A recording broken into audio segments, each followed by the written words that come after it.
untuk berpameran. Terima kasih juga kepada para panitia yang sudah bekerja keras sampai saat ini. Kami juga tidak lupa berterima kasih kepada teman-teman mahasiswa pendidikan seni rupa yang sempat hadir dan memberikan kami bantuan dalam melaksanakan pameran ini. Demikianlah laporan Ketua Panitia. Billahi fisabilillah wastabiqul khairat. Assalamualaikum warahmatullahi wabarakatuh. Assalamualaikum warahmatullahi wabarakatuh. Yang kami hormati Kaprodi, Bapak dosen dan sempat hadir, Pak Nano dan Bu Roslin. Mungkin juga ada dari komunitas dari luar ya yang hadir. Sempat saya lihat ada beberapa dari komunitas-komunitas luar yang dihadirkan dalam perhelatan hari ini. Alhamdulillahillazi anaman bi nikmatil iman wal Islam wa nusalli wa nusallimu ala khairil aman sayyidina Muhammad wa ala alihi wasahbihi ajmain amma ba'du. Saya ingin bercerita sedikit langsung terhadap sosok perempuan asal Enrekang yang singkat sekali namanya Hajrah, tapi tidak sesingkat dengan pengalaman yang dilaluinya dalam proses akademik ini. Dia ingin menceritakan tentang narasi kehidupannya selama mahasiswa baru sampai selesai. Jadi sebenarnya Hajrah ini ingin mengutip penggal perjalanan akademik yang dilaluinya, dan tentu dari perjalanannya itu banyak hal yang ingin dia ceritakan secara visual. Nah, saya pikir media visual inilah yang kemudian ingin dinarasikan oleh Hajrah. Hajrah ini sebenarnya anak bungsu dari 5 bersaudara. Jadi kalau anak bungsu itu biasa karakternya lebih tergantung pada kakak-kakaknya, itu biasa kan. Dan kebetulan memang faktanya segala ongkos-ongkos akademik dan segalanya itu bantuan-bantuan itu dari saudara-saudaranya. Nah, mungkin ini yang ingin diceritakan sebagai sebuah stimulus akademik untuk meraih obsesi akademik, dan tentu dari karya-karya tersebut kemudian saya pelajari dan coba analisis. Ternyata sebenarnya apa yang ingin disampaikan Hajrah secara spesifik itu terkait dengan gagasan-gagasan Immanuel Kant ketika dia membahas tentang konsep heterogen dan konsep homogen. Jadi kalau Kant itu pernah mengatakan bahwa dalam setiap perilaku manusia itu dipengaruhi dari 2 aspek, yaitu aspek heteronom dan otonom. Kalau heteronom misalnya, kalau kita melalui lampu merah ya, lewat di lampu merah, kebetulan tidak ada polisi lalu lintas ya, dan kita melanggar, berarti itu pengaruh heteronom. Karena pengaruh heteronom itu dipengaruhi oleh paksaan, keterpaksaan, ya, karena ada aturan, karena ada kewajiban, karena ada pendisiplinan, sehingga kita pengaruh dari luar itulah yang membentuk manusia. Nah, sedangkan manusia yang kedua itu ada manusia yang otonom. Manusia otonom itu karena memang murni dari idealismenya, murni dari kejujurannya, batinnya, intuisinya, dan seterusnya. Jadi kesadaran internal itu yang dimaksud dengan manusia otonom. Nah, saya ingin menggambarkan bahwa karya-karya yang ditampilkan oleh Hajrah itu dekat dengan analisis Immanuel Kant sebenarnya. Karena Immanuel Kant ini kan adalah sebuah filosof pencerahan di abad ke-18 dari filosof Jerman yang mencoba melihat bahwa ada aspek bukan cuma etika dan estetika, bukan cuma aspek epistemologi bagaimana pengetahuan itu dibentuk, tetapi juga bagaimana metafisika. Jadi sebenarnya proyek pemikiran Immanuel Kant itu adalah proyek metafisika. Jadi menurut Kant sebenarnya tidak hanya dalam pembentukan pengetahuan epistemologi, tapi ada unsur-unsur metafisik. Jadi metafisik itu menurut Immanuel Kant itu juga beroperasi di dalam wilayah estetika, itu metafisik. Karena metafisik itu adalah sesuatu yang melampaui indera. Jadi sesuatu yang melampaui indera itu adalah yang dimaksud dengan metafisik. Termasuk misalnya pra pengalaman yang memungkinkan melampaui pengalaman itu sendiri. Berarti dia bersifat a priori. Nah, a priori itu yang dimaksud dengan pra pengalaman yang melampaui pengalaman. Jadi saya pikir itu yang mau disampaikan oleh Hajrah, bahwa sebelum mencapai obsesinya memang sudah ada obsesi untuk selesai sarjana dan seterusnya. Nah, pada saat seperti itu Hajrah menemukan kendala, ada benturan antara heteronom dan otonom tadi. Nah, ini saya pikir bukan apa yang dilakukan oleh Hajrah ini sebenarnya menarik, karena kalau kita misalnya kaji dalam pendekatan Immanuel Kant, itu satu lagi jurnal selesai kalau untuk melakukan pendekatan itu. Karena kenapa? Karena Hajrah ini kita melihat ya bahwa karya-karya yang ditampilkan kalau coba saya mencoba menginterpretasikan karya-karya yang dilampirkan atau ditampilkan oleh Hajrah pada perhelatan pameran kali ini, kita bisa melihat bahwa karya yang bertajuk misalnya Badai Pikiran, ada suatu masa Hajrah ini diperhadapkan oleh aturan-aturan yang ada di prodi, tapi pada posisi yang sama Hajrah juga terbatas untuk misalnya pembiayaan misalnya. Jadi ada aspek heteronom, ada aspek otonom, sehingga inilah karya menjadi Badai Pikiran. Jadi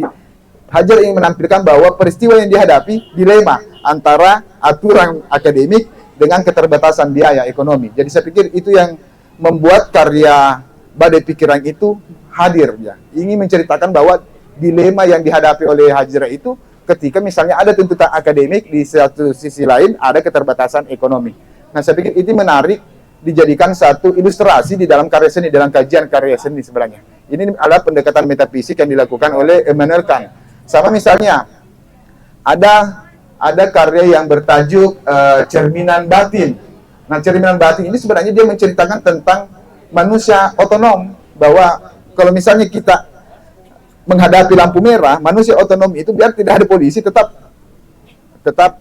berhenti gitu, karena ada dorongan internal.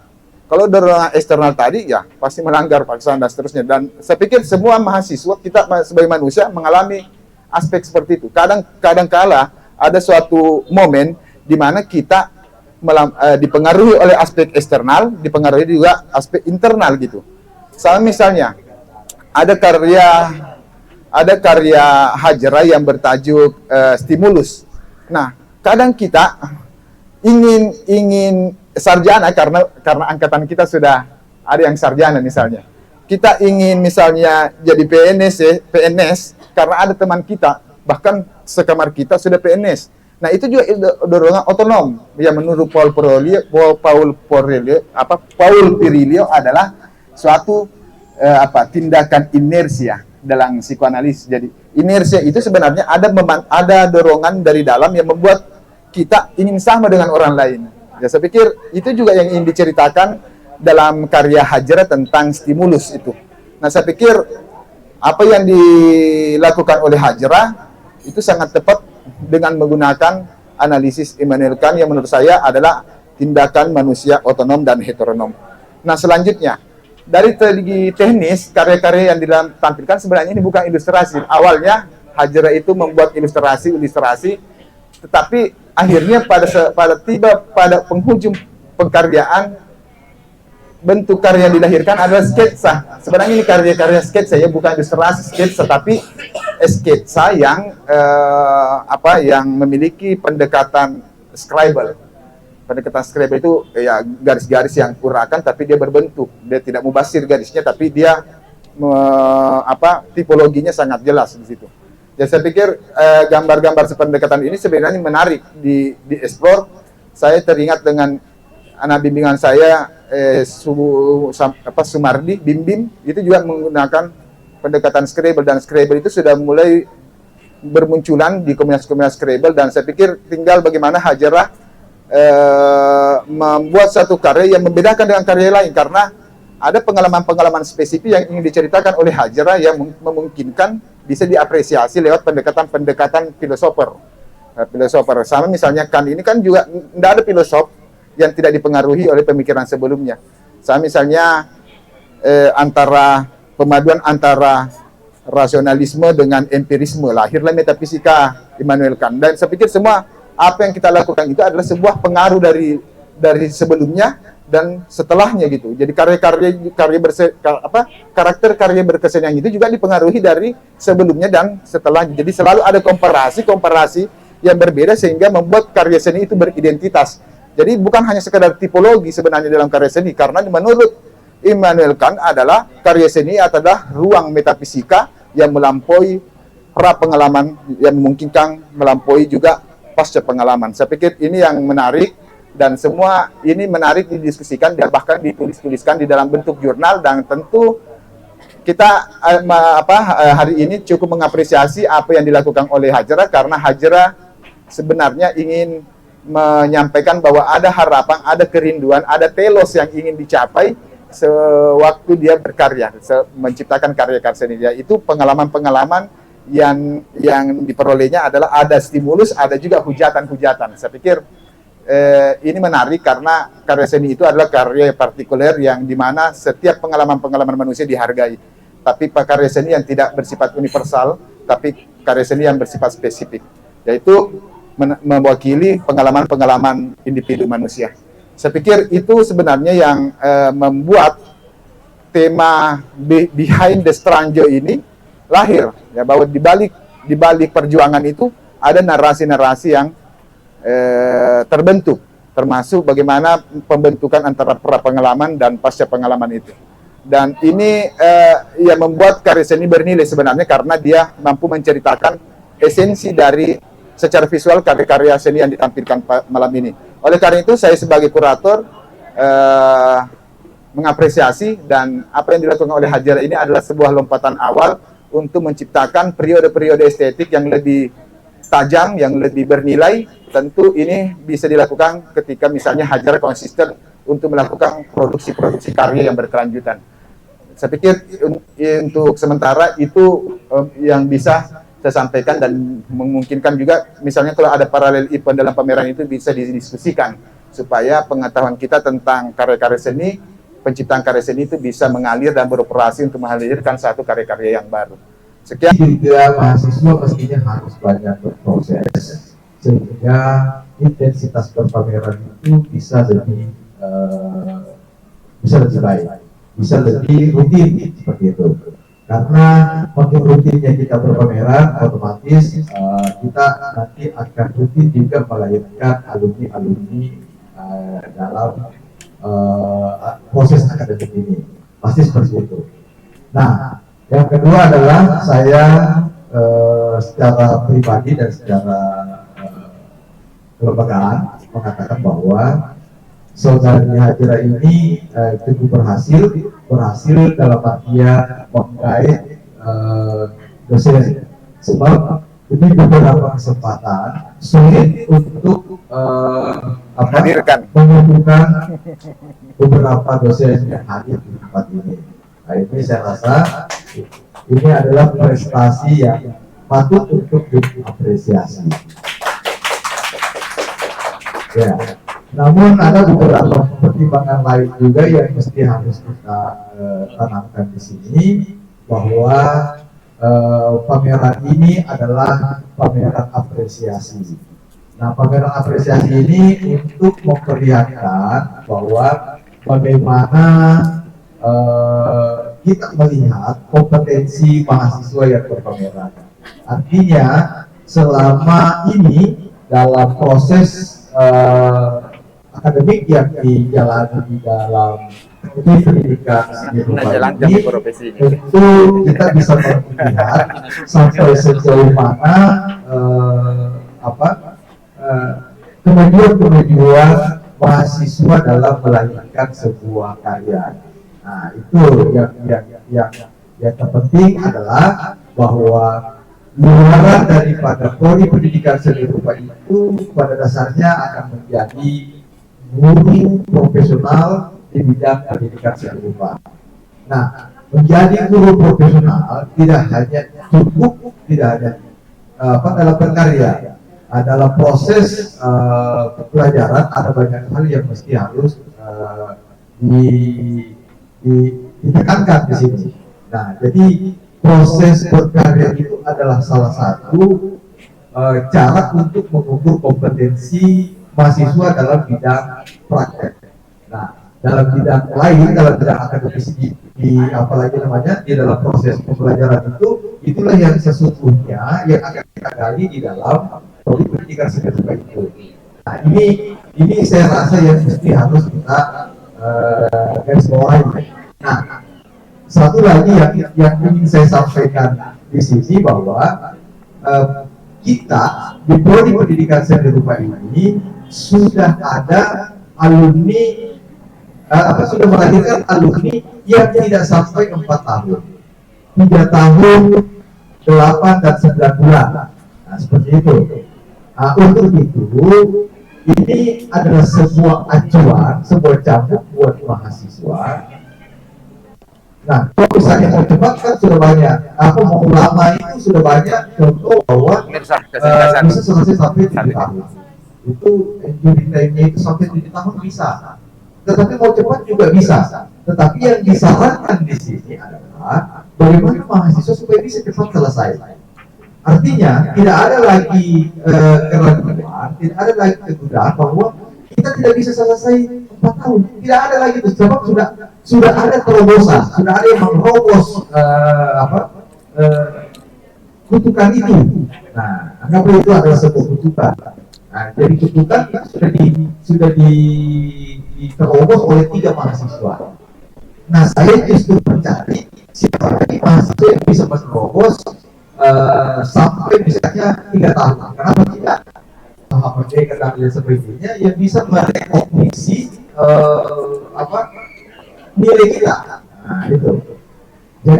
Jadi hal-hal seperti itu, inilah yang mesti harus ditekankan mahasiswa. Dan satu hal lagi, saya melihat bahwa kecenderungan aktivitas mahasiswa 1 tahun terakhir ini terlambat jadi hasilnya. kalau kita mau merefleksi, karena ini juga adalah penghujung tahun, saya tidak tahu apakah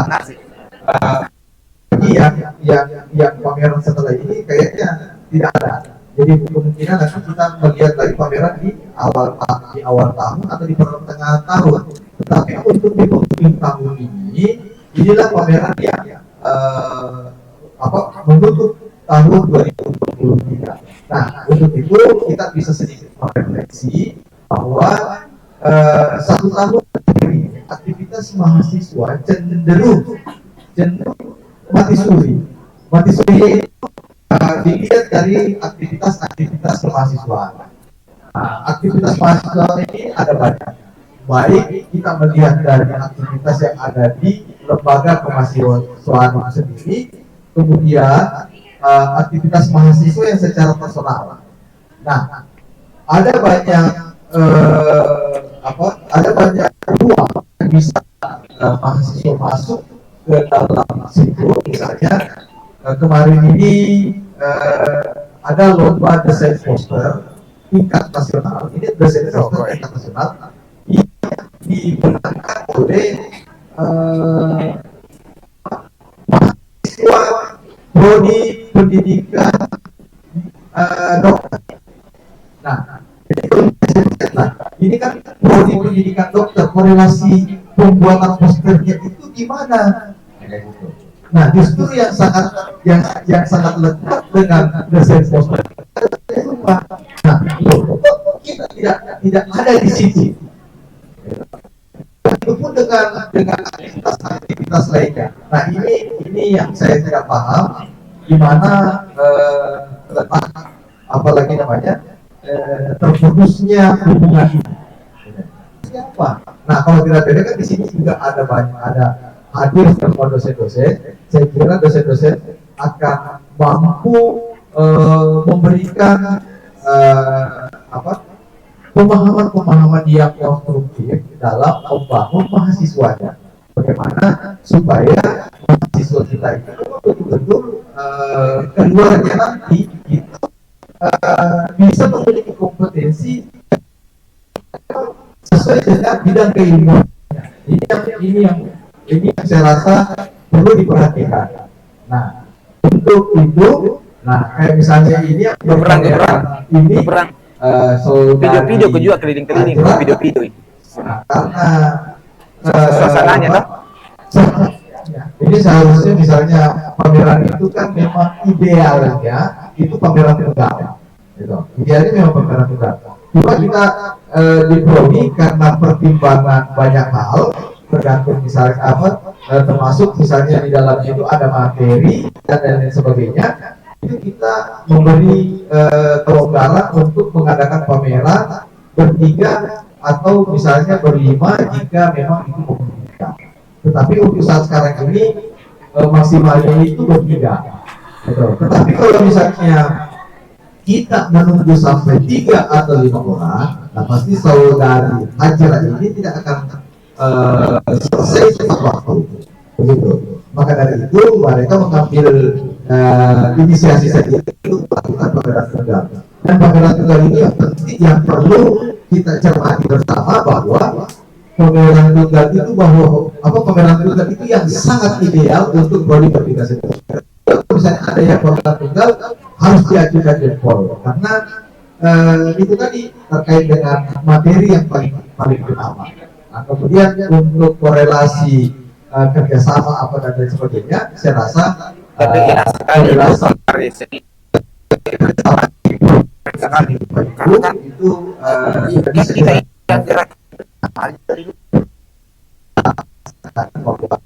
komunitas berkesenian di pendidikan seni rupa juga bisa himpunan itu mesti ditingkatkan. Jadi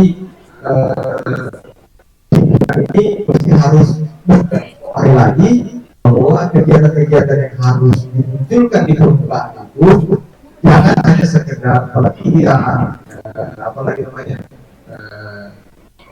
upgrading saja. Harus ada kegiatan yang sifatnya monumental yang bisa dikenal di setiap periode. Mungkin seperti itu. Jadi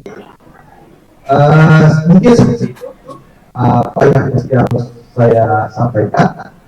Seharusnya singkat dan padat, tetapi ini agak kepanjangan karena memang durasi pameran kita itu dari PowerPoint ke sini itu terlalu lama sehingga banyak komunikasi yang rentan di situ. Jadi seperti itu. Assalamualaikum warahmatullahi wabarakatuh.